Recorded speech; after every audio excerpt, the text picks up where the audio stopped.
This weekend, the UFC is going to be on Fight Pass for its first ever event in Moscow, Russia, and it's Russia versus everybody. Every single fight on this card features a Russian fighter, and we're going to get to see exactly what kind of competition they have and see if the Russian fighters are taking over. So we've got a lot of great prospects and also a lot of vets. So this is going to be one for the hardcore fans.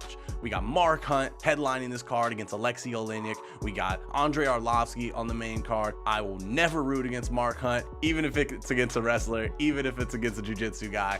I never root against Mark Hunt. So I'm going to break this card down, play some highlights, and give my picks on who I think is going to win. First up on the card, we got Mark Hunt versus Oleinik. Mark Hunt is a straight up kickboxing legend, straight boxer, kickboxer. Look for that overhand right.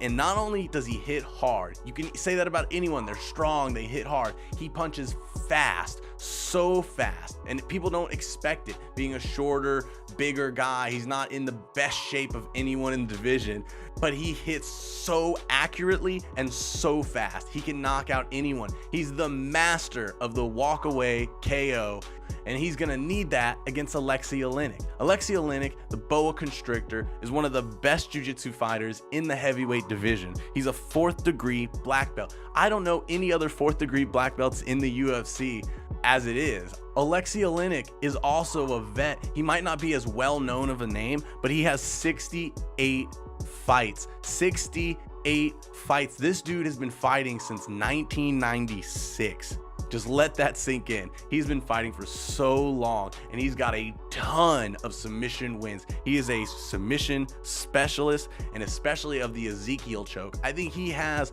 all the Ezekiel chokes in the UFC. In most of MMA, people don't pull that one off in MMA. You usually use that in a gi. That's a more specialized jiu-jitsu move. It's easier with a gi because you can grab on to your sleeves. But he pulls Ezekiel chokes off on people from the bottom, from the top, from anywhere. So definitely look out for that Ezekiel choke. Even though everyone knows it's coming, people still fall into it. They just don't expect him to be able to do it. It's those long arms. So this is going to be an awesome matchup of a boxer, kickboxer versus a jiu-jitsu wrestling specialist. So what's Oleinik's game plan? He runs forward, uses pressure, swings, hard strikes, wings punches until he can get that double leg takedown, land ground and pound, and start to use his jiu-jitsu. He hits hard, so he gets a lot of ground and pound wins, but really he's looking for that submission. So got Oleinik versus Mark Hunt. I'm going with Mark Hunt because I never root against Mark Hunt. I think he can find that first, second round KO. It's going to be tough. Oleinik is super hard to put away. I think Mark Hunt, if anyone can do it, Mark Hunt can. But this is going to be his weakness. His weakness is wrestlers. His weakness is jiu-jitsu guys who have submission skills. So this is going to be tough for Mark Hunt to get through, but I'm going Mark Hunt by first round KO. Next up, you got Jan Blachowicz versus Nikita Krylov. Jan Blachowicz is a great fighter, been putting together some wins against top guys. But if you don't know Nikita Krylov, he came to the UFC, got a lot of great wins, ended up getting submitted, and decided to go back to Russia and has been killing it. He's got 5 wins in a row. Now he's back to the UFC and he's ready to start making another run at it. Nikita's got a karate background. He's a black belt in karate, has a lot of kicks, uses body kicks, leg kicks, really great combos. He's also a great wrestler. He has smothering wrestling,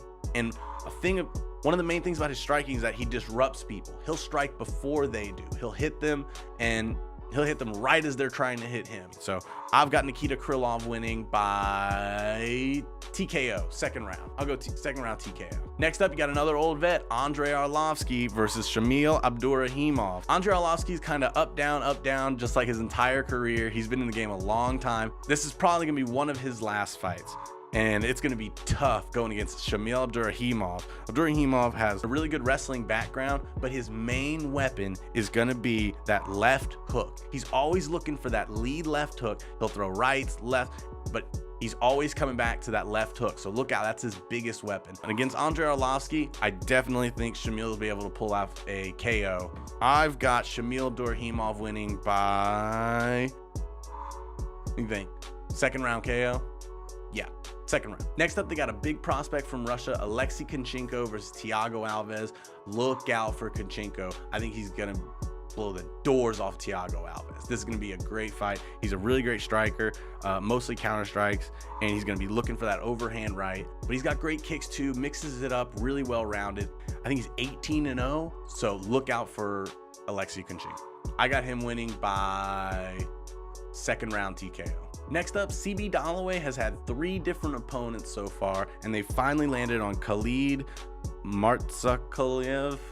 Sorry about pronouncing that wrong, Khalid, but I don't know much about him. He just stepped in last minute, and this is his first fight in the UFC. What I do know about him is he's 13-2, he's Russian, and he stepped in last minute.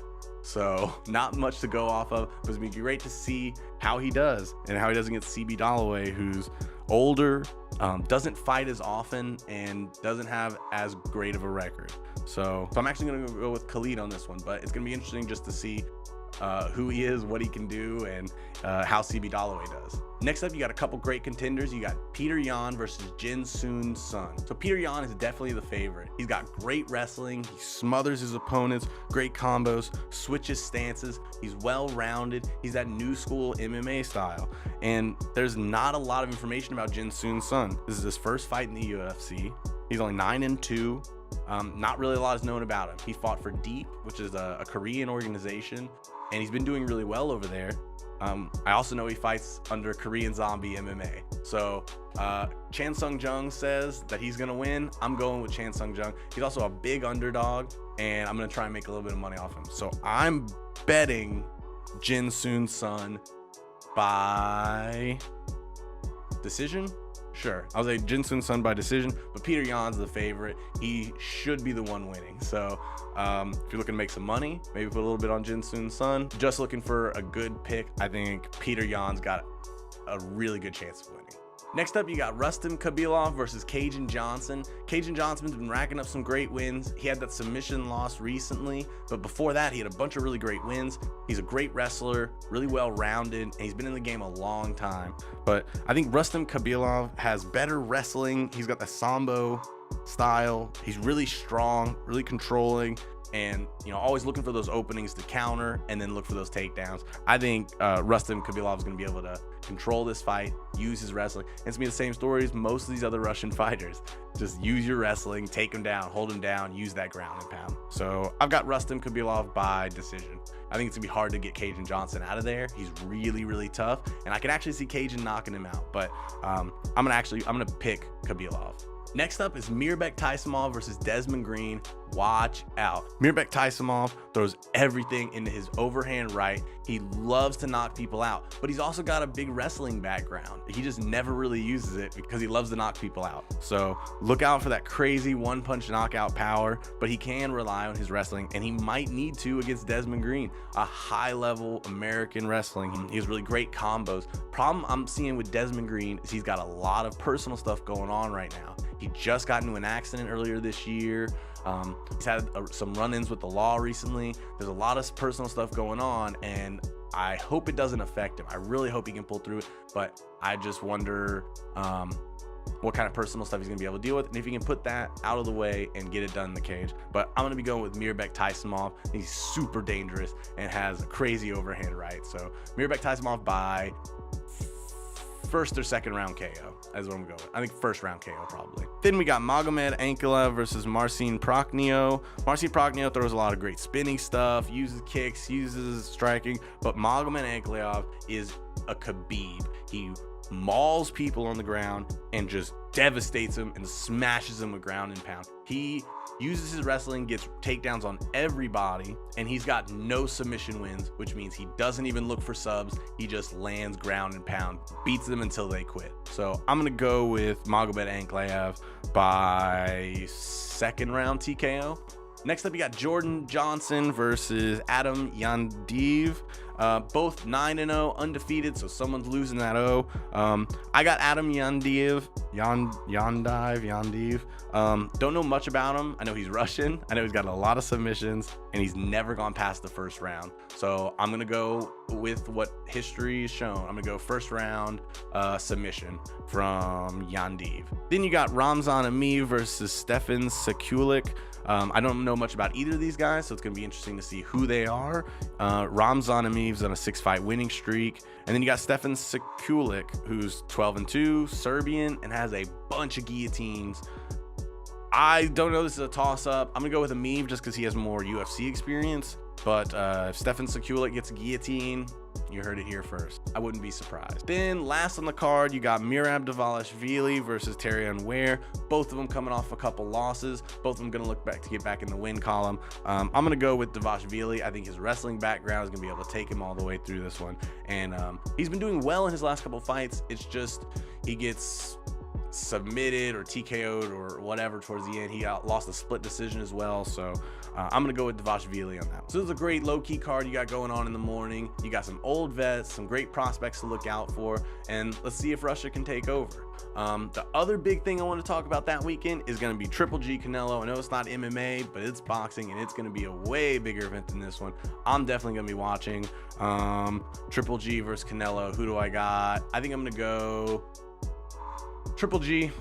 I'm not surprising anybody. Most people are picking Triple G, but I'm a big Canelo fan. I kind of hope Canelo wins and wins decisively. I kind of hope he gets the KOs, and that third fight's gonna be so much better if he can get a definitive win this time. So I'm rooting Canelo. I think Triple G is gonna win. So those are my picks for this week.